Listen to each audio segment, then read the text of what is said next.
अक्सर लोगों को कहते सुनता हूँ, हमारी बहू बेटी जैसी है। क्या आपने कभी किसी को कहते सुना है कि मम्मी बिल्कुल पापा जैसी है या पापा मम्मी जैसे हैं? नहीं, क्योंकि पापा पापा होते हैं और मम्मी मम्मी। उन्हें किसी के जैसा होने की जरूरत नहीं है। जब हम किसी के जैसा होना चाहते हैं तो अपने अस्तित्व पर ही प्रहार कर देते हैं। बहू बेटी जैसी होनी चाहिए, ये वाक्य बहू की पहचान पर प्रश्न उठाता है। क्या बहू होने में अपनी कोई खासियत नहीं है जो बेटी जैसा होने का प्रमाण चाहिए? बहू होना क्या इतना बुरा है? कोई यह भी क्यों कहता है हम बहू को बेटी जैसा प्यार देंगे? इसका मतलब बहू जैसा प्यार या तो होता ही नहीं या फिर देने लायक नहीं होता।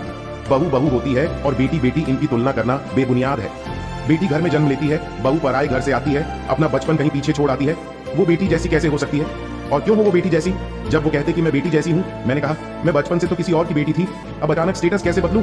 मुझे नहीं होना किसी के जैसा, मैं स्वयं में ही संपूर्ण हूँ। अगर हो सके तो मेरे बुरे वक्त में साथ खड़े रहना, मेरी स्वाभाविक कमजोरियों पर हंसना मत, मेरे मातृत्व पर सवाल मत खड़े करना। मुझे बेटी जैसा प्यार मत देना, पर मुझे बहू का सम्मान देना, मुझे बहू का प्यार देना। मैं बहू हूँ और बहू ही रहूंगी। बेटी तो मैं किसी की सालों पहले जन्मी थी, अब यह फिर से तो अगले जन्म